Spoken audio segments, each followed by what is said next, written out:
ఏది అయినా ట్రై చెయ్యి ఆచి చికెన్ మసాలా. ఆచి chicken masala. RTC driver Shankar Goud అంతిమ యాత్రకు అంతా రెడీ అయితే డెడ్ బాడీని డీపోరవరం తీసుకెళ్లి నివాళులర్పించాలని డిమాండ్ చేస్తున్నారు గ్రామస్తులు. మరోవైపు శంకర్ గౌడ్ కుటుంబాన్ని పరామర్శించేందుకు పార్టీల నేతలు గ్రామానికి తరలివెళ్తున్నారు. కాంగ్రెస్ సర్కార్ ఆర్టీసీ కార్మికులను నట్టేట ముంచిందన్నారు మాజీ మంత్రి సత్యవతి రాథోడ్. ఆర్టీసీ కార్మికుల డిమాండ్లను వెంటనే పరిష్కరించాలని కోరుతున్న పీఆర్ఎస్ నేతలతో మా ప్రతినిధి Srikanth face to face. RTC కార్మికుడు శంకర్ గౌడ్ తన కూతురు యొక్క స్వగృహం వద్ద ఉన్నాం. ఈరోజు ఉదయమే తన హైదరాబాద్ నుంచి అయితే మృతదేహాన్ని తీసుకొచ్చిన నేపథ్యంలో ఇక్కడ ఆర్టీసీకి సంబంధించి జేఏసీ నేతలు అదేవిధంగా కార్మికులు కూడా పెద్ద సంఖ్యలో వచ్చారు. అదేవిధంగా వారికి సంఘీభావం తెలిపేందుకు బీఆర్ఎస్ పార్టీకి సంబంధించినటువంటి మాజీ మంత్రులు మాజీ ఎమ్మెల్యేలు కూడా ఇక్కడికి వచ్చి నిరసన తెలుపుతున్న పరిస్థితి కనిపిస్తే ముందుగా అయితే అతనికి నివాళులు అర్పించారు. అర్పించిన తర్వాత ఇంటి ముందైతే కూడా నిరసన కార్యక్రమం తెలుపుతున్న పరిస్థితి కనిపిస్తుంది. మనతో పాటు ప్రస్తుతానికి మాజీ ఎమ్మెల్యే గండ్ర వెంకటరమణారెడ్డి అడిగి తెలుసుకుందాం. ఏంటి ఎట్లా ఈ సంఘటన ఏ విధంగా చూస్తారు, ఏం చెప్తారు? శంకర్ గౌడ్ గారు నిన్న ప్రభుత్వం నుంచి ఎలాంటి రియాక్షన్ లేకపోగా ఆల్టర్నేట్ డ్రైవర్స్ని పెట్టి కండక్టర్స్ని పెట్టి బస్సు నడపాలని ప్రయత్నం చేస్తున్న సందర్భంలో ఆయన ఆత్మహత్య ప్రయత్నం చేయడం, ఆయన చనిపోవడం నిజంగా ఇది ప్రభుత్వం హత్యగానే భావించాలి. అతన్ని నిజంగా చనిపోవడం అనేది ప్రభుత్వం హత్య చేసినట్టుగానే చూడాలి తప్ప వేరే కాదు. ఆయన చనిపోయిన తర్వాత ఆ బాడీని కూడా నర్సంపేట కాకుండా ఇట్లా మల్లంపల్లికి తీసుకొచ్చి ఆయన బిడ్డింటి కాడేసి మళ్ళీ వాళ్ళ డిమాండ్ ఏంటంటే కార్మికుల డిమాండ్ నర్సంపేట డిపో వరకు తీసుకెళ్లి అక్కడ మేము అంజలి గడించి తీసుకొచ్చి అంత్యక్రియలు చేసుకుంటామంటే కూడా సహకరిస్తలేరు. ఎవరు వస్తామంటే రానియకుండా ఎక్కడికెక్కడ అరెస్టులు చేస్తా ఉన్నారు. ఇది ప్రజాస్వామ్య ప్రభుత్వమా దుర్మార్గమైనటువంటి ప్రభుత్వమా? సమాధానం చెప్పాలి. రేవంత్ రెడ్డి గారు గతంలో చిలుక పలుకులు వలికిండు, ఎన్నికల హామీలు పెట్టుకున్నాడు, మేనిఫెస్టో పెట్టిండు.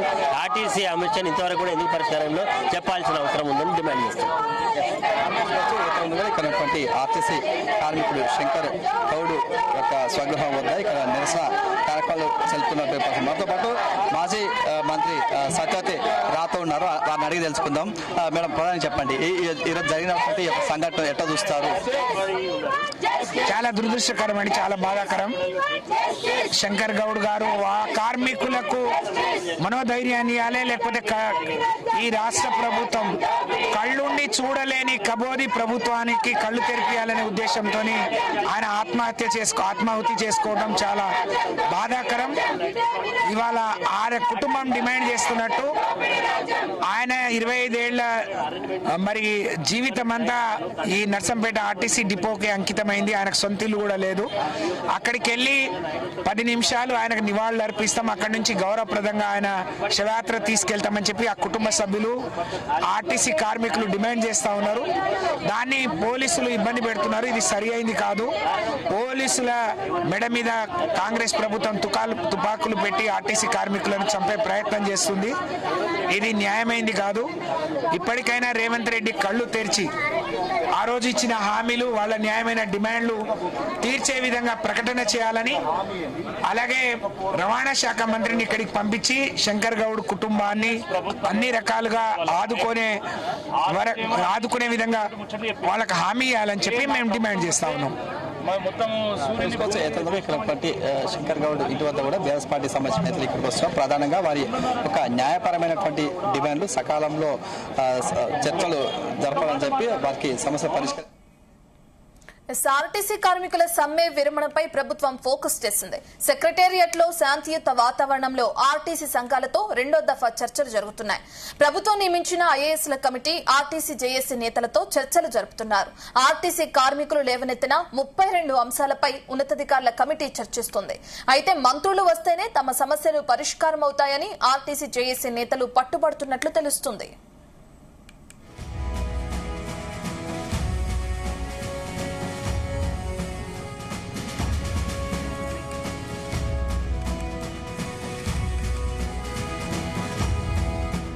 రెండో దఫా ఆర్టీసీ నేతలతో అటు ఐఏఎస్ కమిటీ చర్చలు జరపడం మనం చూస్తున్నాం. దానికి సంబంధించిన డీటెయిల్స్ మా బ్యూరో చీఫ్ నరేందర్ అందిస్తారు. నరేందర్, ఎలా చూడొచ్చు అంటారు? మంత్రులు వస్తే తప్ప సమస్య పరిష్కారం అవదు అంటూ కూడా అటు జేఏసీ నేతలు తెలియజేయడం మనం చూస్తున్నాం. మరి ఈసారి చర్చల్లో ఎటువంటి అంశాలు తెరపైకొచ్చే అవకాశం ఉంది?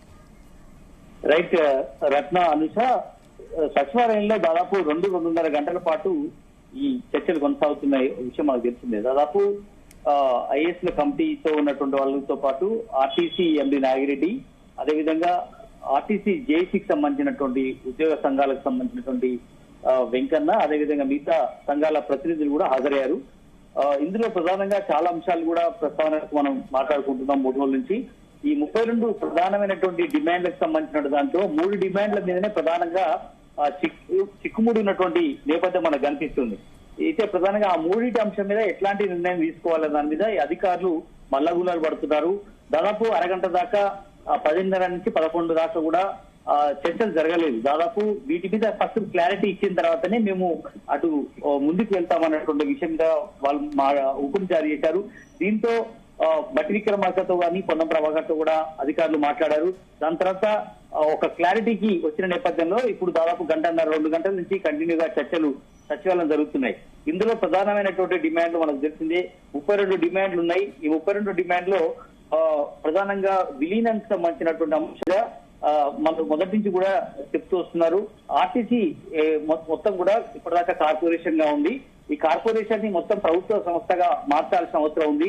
ఆర్టీసీ కార్మికులు వేలాది మంది ఉన్నారు. వాళ్ళందరూ కూడా ప్రభుత్వ ఉద్యోగులుగా గుర్తిస్తూ ఖచ్చితంగా దీన్ని విలీన ప్రక్రియను ఆనాడు బీఆర్ఎస్ పార్టీ ఏదైతే నిర్ణయం తీసుకుందో దాన్ని కంటిన్యూషన్ చేస్తూ మొత్తం కూడా ప్రభుత్వ ఉద్యోగాలు గుర్తించాలి అన్నటువంటి డిమాండ్ కూడా ఉంది. ఎందుకంటే చాలీచాలం జీతాలతో 12 గంటల దాకా ఉద్యోగాలు చేస్తున్నాము కనుక మాకు ఇంకా ఎంతకాలం ఇలాంటి పరిస్థితి ఉంటుందని కూడా, ఎందుకంటే ఎలక్షన్స్ టైంలో ప్రతిపక్ష పార్టీగా ఉన్నటువంటి కాంగ్రెస్ పార్టీ ఖచ్చితంగా దాని హామీని ఫుల్ఫిల్ చేస్తామన్నటువంటి ప్రకటన ఆనాడు చేసి ఇప్పుడు ఎందుకు దాన్ని తుంగలో దొక్కారంటూ కూడా ఇప్పుడు జేసీకి సంబంధించినటువంటి వాళ్ళు చెప్తున్నారు. ఎందుకంటే 20-30 ఏళ్లుగా పనిచేస్తున్న వాళ్ళకు కూడా చాలీచాలం జీతాలు మోస్ట్లీ 30-40 వేల కంటే కూడా ఎక్కువ జీతాలు లేవు 30 ఏళ్ళు పనిచేసినప్పటికి కూడా. అలాంటి పరిస్థితుల్లో మేము ఉన్నాము, 12 గంటలు పనిచేస్తున్నాము అనే డిమాండ్ ప్రధానంగా ఉంది. కనుక ఈ విలీన ప్రక్రియని వెంటనే వేగవంతం చేస్తేనే, ఎందుకంటే నిన్న శంకర్ గౌడ్ చనిపోయిన నేపథ్యంలో మొత్తం హైదరాబాద్ తో పాటు తెలంగాణ వ్యాప్తంగా కూడా మొత్తం ఆర్టీసీ కార్మికులు రోడ్డు మీదకి వచ్చారు. డిపోల ముందు, బస్టాండ్ల వద్ద పెద్ద ఎత్తున నిరసన కార్యక్రమాలు చేస్తున్నారు. అటు బీఆర్ఎస్ కానీ బీజేపీ మిగతా సంఘాలన్నీ కూడా వాళ్ళకి మద్దతు పలుకుతున్నటువంటి నేపథ్యంలో సీఎం కూడా చాలా సీరియస్ గా తీసుకున్నారు. అధికారులు వెంటనే ఈ ఐఎస్ తో కూడినటువంటి వెంటనే వీళ్ళ మీద ఒక పరిష్కారం కనుక్కోవాల్సిన అవసరం ఉందని కూడా హుకుం జారీ చేసినటువంటి పరిస్థితి ఉంది. అంటే ఈ అధికారులతో ముగిసిన వెంటనే డిప్యూటీ సీఎం తో కొని అదేవిధంగా పొన్నం ప్రభాకర్ తో కూడా భేటీ అవుతారు. ప్రజాభవన్ నుంచి కాసేపట్లో బట్టి విక్రమార్క సెక్రటరీకి చేరుకుంటారు. పొన్నం ప్రభాకర్ కూడా ఆన్ ది వేలో ఉన్నారు. కనుక ఈ సమావేశం అయిపోగానే వాళ్ళతో ఫైనల్ గా అధికారులతో కూడినటువంటి కమిటీ మొత్తం కూడా వాళ్ళతో సమావేశమై దాదాపుగా ఇవాళ నైట్ వరకు ఈ ఫైనల్ కన్క్లూజన్ వచ్చే అవకాశం అయితే కనిపిస్తుంది. మనం వాళ్ళు చెప్తున్నటువంటి డిమాండ్ లో మనం ప్రధానమైనటువంటి డిమాండ్ మీద మనం మాట్లాడుకుందాం. ఈ ప్రధానంగా ఆర్టీసీ ఉద్యోగులు ప్రభుత్వంలో విలీనం చేసే ప్రక్రియకు సంబంధించినటువంటిది వెంటనే నిర్ణయం తీసుకోవాలి. ఎందుకంటే యుద్ధ ప్రాతిపదికన ఫస్ట్ మీరు ప్రయారిటీగా తీసుకోవాల్సిన అవసరం ఉందని ప్రభుత్వం ముందు వాళ్ళు ఉంచారు. ఇక రెండోది 2021 వేతన సవరణ 30% ఫిట్మెంట్ తో అమలు చేయాల్సిన అవసరం ఉందని కూడా వాళ్ళు చెప్పారు. 2025 వేతన సవరణ అమలు చేయాల్సిన అవసరం ఉందని కూడా ఇందులోనే చెప్పారు. ఇక మహాలక్ష్మి పథకం కింద ప్రభుత్వం ఇవ్వాల్సినటువంటి డబ్బులు ప్రతి నెల 400 కోట్లు ఆర్టీసీకి ఇవ్వాల్సిన అవసరం ఉందని కూడా వాళ్ళు డిమాండ్ చేస్తున్నటువంటి ఉంది. అదే సమయంలో ఆర్టీసీ కార్మికులకు ఉద్యోగ భద్రత కల్పించాలి. బ్రెడ్ విన్నర్ పోస్టులను పర్మనెంట్ ఉద్యోగుల కింద తీసుకోవాల్సిన అవసరం ఉందని కూడా వాళ్ళు డిమాండ్ చేస్తున్నటువంటి నేపథ్యం కూడా ఉంది. ఇక ట్రేడ్ యూనియన్ ఆంక్షలు ఎత్తేసి గుర్తింపు సంఘం ఎన్నికలు నిర్వహించాల్సిన అవసరం ఉందని కూడా వాళ్ళు చెప్తున్నటువంటి నేపథ్యం ఉంది. ఎందుకంటే గత బీఆర్ఎస్ పార్టీ ప్రభుత్వం నరేందర్, మీరు చెప్తున్నట్లుగానే వాళ్ళ డిమాండ్లన్నీ కూడా ప్రభుత్వం ముందు ఉంచడం, అయితే ప్రభుత్వంతో జరిపిన చర్చలు విఫలం అవడంతో ఈ విధంగా ధర్నా చేయడం కూడా మనం చేస్తున్నాం. సమ్మె కారణంగా ఒకరు మృతి చెందారు, 10,000 బస్సులు నిలిచిపోయినాయి, 65 లక్షల మంది ఇప్పుడు రోడ్డు మీద పడారని చెప్పుకోవచ్చు. ఎందుకంటే బస్సులు తిరక్క 65 లక్షల మంది ప్రజలు ఎంత ఇబ్బందులు పడుతున్నారో కూడా మనం చూస్తున్నాం. మరి ఈసారి ఈ దఫా చేసే చర్చల ద్వారా ఈ సమస్యకు ఒక ఫుల్ స్టాప్ వస్తుంది అనుకోవచ్చా? అసలు జేఏసీ నేతలు ఏమంటున్నారు ఈ చర్చల గురించి? వాళ్ళు చర్చల్లో ఉన్నారు ప్రజెంట్. వాళ్ళందరూ కూడా కాసేపట్లో మీడియా లాంజ్కి వచ్చి వాళ్ళు మాట్లాడే అవకాశం ఉంటుంది. కానీ ఎట్టి పరిస్థితుల్లో ఈ రోజు సమ్మెను విరమింపజేయాలి అన్నటువంటి ప్రధానమైనటువంటి లక్ష్యంతో ప్రభుత్వ పెద్దలందరూ కూడా దీని మీదనే సీరియస్ గా, వేరే అంశాల జోలికి ఎక్కడ కూడా చాలా అంశాలు కూడా ఉన్నాయి కానీ అవన్నిటిని పట్టించుకోకుండా ఆర్టీసీ కార్మికుల సమ్మె మీదనే ప్రధానమైనటువంటి దృష్టి రాష్ట్ర ప్రభుత్వం పెట్టింది.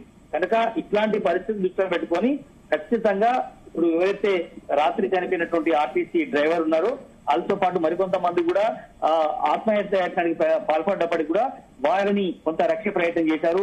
మిగతా వాళ్ళు ఇంకా కూడా చాలా కోపంతో ఉన్నారు, చాలా తీవ్రమైనటువంటి నిరసనలు చేస్తున్నటువంటి నేపథ్యం ఉంది. కాబట్టి ఇది ప్రజా ఆగ్రహంగా మారి మరింతగా ఇబ్బంది పడే అవకాశం ఉండకుండా రాష్ట్ర ప్రభుత్వం వెంటనే దీని మీద సీరియస్ దృష్టి పెట్టాలని కూడా చూశారు. రాత్రి మనం చూసాం పొన్నం ప్రభాకర్ ని కూడా శంకర్ గౌడ్ చనిపోయిన హాస్పిటల్కి వెళ్లారు, వాళ్ళ కుటుంబాన్ని ఓదార్చారు. ఎస్ఏ విషయం కూడా ఇప్పుడు చర్చలు జరుగుతున్నాయి. అదేవిధంగా బట్టి విక్రమార్క ఇప్పటికే అక్కడ జిల్లాకు సంబంధించినటువంటి ఆర్డీఓ కూడా కొంత ఎక్స్గ్రేషియా కూడా ప్రకటించే సమాచారం అందుతుంది. అదే సమయంలో ఇప్పుడు బట్టి విక్రమార్క కూడా పొన్నం ప్రభాకర్ తో భేటీ తర్వాత ఫైనల్ గా ఎంత ఎక్స్గ్రేషియా ఇవ్వాలి, అదే సమయంలో ఈ ప్రభుత్వానికి సంబంధించినటువంటి ఏదైతే డిమాండ్ ఉన్నాయో 32లో ఒక విలీనం సంబంధించినటువంటి అంశం తప్ప మిగతా అన్నింటినీ కూడా ఎట్టి పరిస్థితుల్లో ఈ రోజు హామీ ఇవ్వాలి అన్నటువంటి విషయాన్ని కూడా డిప్యూటీ సీఎంతో సీఎం రేవంత్ రెడ్డి మాట్లాడినట్టుగా సమాచారం అందుతుంది. అందుకనే ఇప్పుడు వాళ్ళు చెప్పినటువంటి ప్రధానమైనటువంటి మనం 32 ఉన్నప్పటికీ కూడా అందులో ఇంతకుముందు మనం చెప్పినటువంటి విలీనం సంబంధించి కానీ ఎలక్ట్రికల్ బస్సులు కొనుగోలు ఆపాలి అన్నటువంటి కూడా, ఎందుకంటే అలా ఒకరు మాత్రమే ఉన్నారు, ఇంకొకరికి ఉపాధి లేకుండా పోతుంది, దానివల్ల వివిధ రకాల సమస్యలు వస్తున్నాయని కూడా చెప్తున్నారు. అదేవిధంగా యూనియన్లు రీస్టోర్ చేయాలన్నటువంటి ఈ 3 డిమాండ్ల మీదనే ప్రధానంగా ఉన్నారు. మిగతా అన్ని కూడా త్వరితగతిన పూర్తి చేయాల్సిన అవసరం ఉందని కూడా చెప్పారు. కనుక వీటిని అన్నిటి మీద కొంత కన్ఫ్యూజన్ వచ్చే అవకాశం అయితే కనిపిస్తుంది. ఇరువురి మధ్య కొంత సందిగ్ధంగా ఉన్నప్పటికీ కూడా వాటిని ఎక్కడొక్కడ ఫుల్ స్టాప్ పెట్టాల్సిన అవసరం ఉందని, ఎందుకంటే ఈ సమ్మె మరింతగా పోతే మహాలక్ష్మి స్కీమ్ ని మరింతగా ఇబ్బంది పడే అవకాశం ఉంటుంది, అటు ప్రజలకు అస్త్రంగా మారే అవకాశం ఉంటుంది. ఎందుకంటే గతంలో 50 రోజుల పాటు సమ్మె చేసినప్పుడు అటు ఆర్టీసీ తీవ్ర నష్టాల్లో పోయింది, టీకాలతో నష్టాలు పోవడం వల్ల అప్పుడు మళ్లీ రాష్ట్ర ప్రభుత్వం మీదే భారం పడాల్సిన పరిస్థితి ఏర్పడింది. కానీ ఇప్పుడు గతం వేరు, ఇప్పుడు వేరు. ఇప్పుడు మహాలక్ష్మి స్కీమ్ ని ఆర్టీసీ బస్సు నడుస్తున్నటువంటి నేపథ్యంలో ఇది మహిళలు తీవ్ర ఇబ్బంది పడే అవకాశం ఉంటుంది.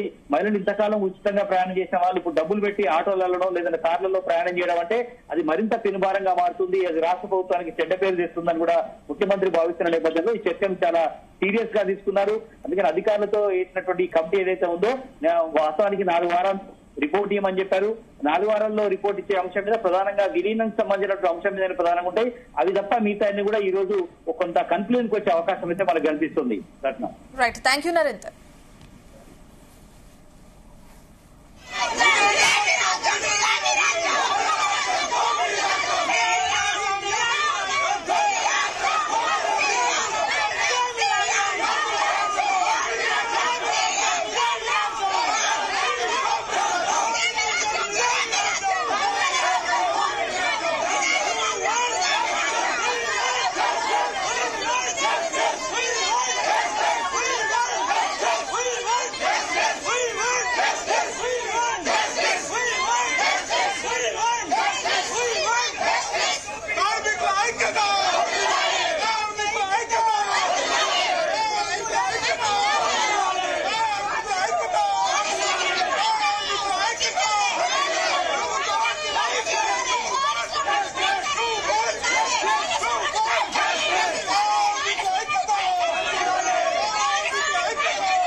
శంకర్ గౌడ్ మృతదేహాన్ని నర్సంపేట డిపోకి తీసుకెళ్లేందుకు ప్రయత్నిస్తున్నారు. అక్కడికి ఇప్పటికే అటు సంజయ్ చేరుకోవడం కూడా మనం చూస్తున్నాం. అయితే పోలీసులకి అక్కడ ఏదైతే ఉద్రిక్తత కొనసాగుతుందో కూడా మనం చూస్తున్నాం. జేఏసీ కార్మికుల నేతలకు కానీ లేదంటే అక్కడ ఉన్న కార్మికులకు కానీ డెడ్ బాడీని తీసుకెళ్లకుండా ఇప్పటికే అడ్డుకుంటున్న పరిస్థితి కూడా నెలకొంది. పోలీసులు స్క్రీన్ పైన మనం చూస్తున్నాం ఎటువంటి వాగ్వాదం కూడా కొనసాగుతుందో. బండి సంజయ్ పోలీసులతో మాట్లాడే ప్రయత్నం కూడా చేస్తున్నారు. అయితే ఈ ఉద్రిక్తతల నేపథ్యంలో డెడ్ బాడీని తీసుకెళ్లేందుకు ప్రయత్నిస్తున్నారు అక్కడున్న కార్మికులు. సంబంధించిన డీటెయిల్స్ లైవ్ లో మా ప్రతినిధి శ్రీకాంత్ అందిస్తారు. అక్కడ ఏం జరుగుతుంది, పరిస్థితి ఏంటి అని. శ్రీకాంత్, ఎలా ఉంది పరిస్థితి? బండి సంజయ్ మాట్లాడడం మనం చూస్తున్నాం. మరి పోలీసుల వాగ్వాదం కూడా కొనసాగుతుంది పోలీసులతో. ఏంటి పరిస్థితి, ఏంటి సిచ్యువేషన్ ఏంటి? ఒక్కసారి మనం విజువల్స్ పరిశీలించవచ్చు. ఇట్లా ఉదయం నుంచి కూడా ఇదే ఒక హైడ్రామా అయితే కొనసాగుతుందని చెప్పొచ్చు. ఉదయం ఒక ఉద్రిక్తమైనటువంటి వాతావరణం ఈ గ్రామంలో చోటు చేసుకొని చెప్పొచ్చు. ఏదో కూడా శంకర్ గౌడ్ యొక్క మృతదేహాన్ని అతను ఆర్టీసీ కార్మికుడుగా గత 20 సంవత్సరాలుగా పనిచేశాడు కాబట్టి తన యొక్క డిపోకు తీసుకెళ్లాలి, అక్కడ చివరి చూపు తమ కార్మికులు చూడాలనే ఉద్దేశంతో వామైతే శంకర్ యొక్క మృతదేహాన్ని తరలించాలని చెప్పి భావించినా కూడా పోలీసులు ఉదయం నుంచి అడ్డుకుంటున్నారు. ఈ క్రమంలో కేంద్ర మంత్రిగా ఉన్నటువంటి బండి సంజయ్ అక్కడ రావటం, అదేవిధంగా అక్కడ నివాళులు అర్పించిన తర్వాతకి తీసుకెళ్లాలని చెప్పి ముందుగా అయితే భావించినా కూడా పోలీసులు అయితే అడ్డు చెప్పారు. ఈ క్రమంలో ఒక్కసారిగా బీజేపీ పార్టీకి సంబంధించినటువంటి నేతలు, అదేవిధంగా ఆర్టీసీకి సంబంధించినటువంటి కార్మికులు ఒక్కసారిగా శంకర్ యొక్క మృతదేహం ఉన్నటువంటి స్ట్రెచర్ ను పట్టుకొని లాక్కొని సుమారుగా వాళ్ళ ఇంటి నుంచి 500 మీటర్ల మేర కూడా రోడ్డుపై లాక్కొచ్చినటువంటి పరిస్థితి కనిపిస్తుంది. ఈ క్రమంలో ఇక్కడ పోలీసులు మరోసారి బారికేడ్లు పెట్టి అడ్డుకోవడంతో కూడా తీవ్ర ఉద్రిక్తమైనటువంటి పరిస్థితి అయితే కనిపిస్తుందని చెప్పొచ్చు. స్వయంగా కేంద్ర మంత్రిగా ఉన్నటువంటి బండి సంజయ్ ఇక్కడ పోలీసులతో మాట్లాడుతున్నారు, వారిని నచ్చజెప్పే ప్రయత్నం చేస్తున్నారు. కానీ పోలీసులు మాత్రం ససైమీరా అంటున్నారు. ఖచ్చితంగా శంకర్ యొక్క మృతదేహాన్ని ఇక్కడే ఉంచాలి, అక్కడికి తరలించే ప్రయత్నం చేయవద్దంటూ కూడా వీరితో వాగ్వాదం చోటు చేసుకున్నటువంటి పరిస్థితి కనిపిస్తుంది. మరోవైపు ఇటు మిగతా సంబంధించినటువంటి నేతలు భారీగా అయితే ఇక్కడికి తరలి వస్తున్నారు. ఇటు బీజేపీ పార్టీతో పాటు ఇటు బీఆర్ఎస్ పార్టీకి సంబంధించినటువంటి నేతలు, అదేవిధంగా ఆర్టీసీకి సంబంధించినటువంటి జేఏసీ నేతలు పెద్ద సంఖ్యలో ఇక్కడికైతే తరలి వచ్చినటువంటి పరిస్థితి కనిపిస్తుంది. ఉదయం నుంచి కూడా ఏదో కూడా వీరు ఒకటే పట్టుబడుతున్నారు, నర్సంపేట డిపోకు తీసుకెళ్లాలని చెప్పి వీరు భావించినా కూడా పోలీసులు అడ్డుకోవడం, అదేవిధంగా వచ్చినటువంటి వారిని ఎక్కడికక్కడ అడ్డుకట్ట వేయడం, అదేవిధంగా వరంగల్ నుంచి నర్సంపేట వచ్చేటువంటి ప్రధాన రహదారిపై కూడా బారికేడ్లు ఏర్పాటు చేసి ఎక్కడికక్కడ వెహికల్స్ కూడా అడ్డుకున్నటువంటి పరిస్థితి కనిపిస్తుంది. అదే కొద్దిసేపటి క్రితమే కూడా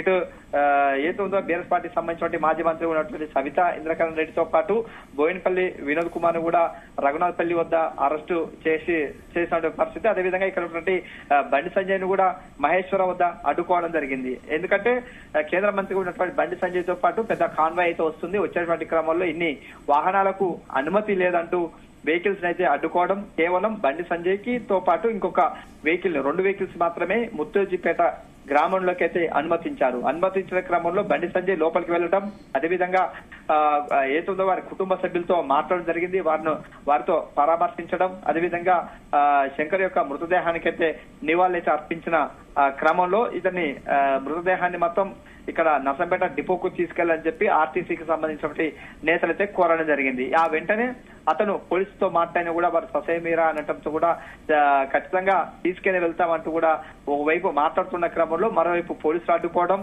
మరోవైపు వీరంతా కూడా స్ట్రెచర్ ను తీసుకెళ్లి ప్రయత్నం అయితే చేస్తున్న నేపథ్యంలో ఇక్కడ రోడ్డు పైనే బైఠాయించినట్టు ఈ పరిస్థితి కనిపిస్తుంది. ప్రస్తుతానికి మాత్రం మనం విజువల్స్ ఒక్కసారి గమనించవచ్చు. ఇటు బండి సంజయ్, అదేవిధంగా బీజేపీ పార్టీకి సంబంధించినటువంటి నేతలంతా ఇక్కడే ఉండటం, అదేవిధంగా వారితో మాట్లాడే ప్రయత్నం చేస్తున్న నేపథ్యంలో శ్రీకాంత్, కేంద్ర మంత్రి స్వయంగా అక్కడ ఉండి మాట్లాడినా కూడా ఎందుకు నర్సంపేట డిపోకి తీసుకెళ్లనివ్వట్లేదు పోలీసులు? అక్కడికి తీసుకెళ్తే ఉద్రిక్తత ఇంకా ఎక్కువై అవకాశం ఉన్న నేపథ్యంలోనే పోలీసులు ఈ విధంగా అడ్డుకుంటున్నారు అనుకోవచ్చా? అసలు పోలీసుల వర్షన్ ఏ విధంగా ఉంది?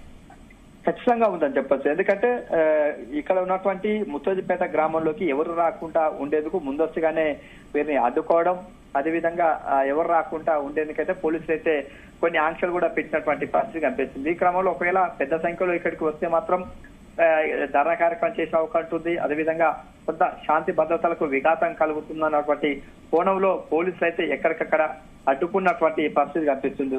నిన్న ఏతుందో కూడా నైట్ సమయంలో చనిపోయినటువంటి శంకర్ యొక్క మృతదేహాన్ని ముందుగా వరంగల్ నుంచి తీసుకొస్తామన్నారు. ఆ తర్వాతకి హన్మకొండ నుంచి అన్నారు. ఆ తర్వాతకి మైబాద్ నుంచి నేరుగా ఎవరికి కనిపించకుండా అంబులెన్స్ లో తీసుకొచ్చేటువంటి పరిస్థితి కనిపిస్తుంది. అంటే ఎవరికి కనిపించకుండా తీసుకురావచ్చేటువంటి అలాంటి పరిస్థితి ఉన్న నేపథ్యంలో ఈ రోజు మాత్రం ఇటు ఇరు పార్టీలకు సంబంధించినటువంటి నేతలు పెద్ద సంఖ్యలో ఇక్కడికి వస్తున్నారు.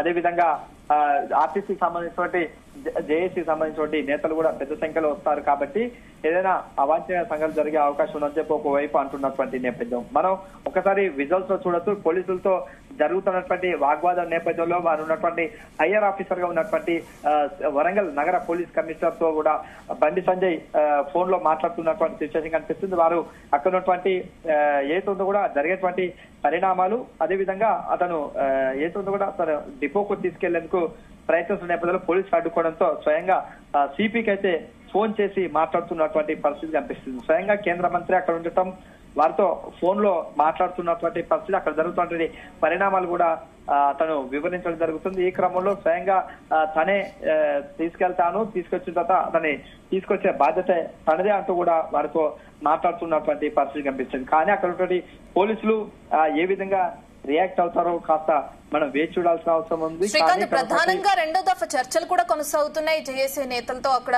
ప్రభుత్వం చర్చలు కూడా కొనసాగిస్తుంది. మరి ఇటుపక్కన చూస్తే ఇటువంటి ఉద్రిక్తత పరిస్థితి నెలకొంది. శాంతియుతంగానే సమ్మెని అంటే ఇప్పుడు శంకర్ గౌడ్ అంత్యక్రియల్ని కొనసాగించవచ్చు కదా, ఎందుకు పోలీసులతో జేఏసీ కార్మికులు అక్కడ వాగ్వాదానికి దిగుతున్నారు? అసలు వాళ్ళ వర్షన్ ఏ విధంగా ఉంది? ఎందుకు అక్కడ డిపోకి తీసుకెళ్లాలని పట్టుబడుతున్నారు? దానికి సంబంధించిన డీటెయిల్స్ అంటే ఖచ్చితంగా, ఎందుకంటే శంకర్ యొక్క మృతదేహం అనేది నర్సంపేట డిపో పరిధిలో మాత్రం గత 20 సంవత్సరాలుగా ఇక్కడే అతను డ్యూటీ చేస్తూ వచ్చాడు. కాబట్టి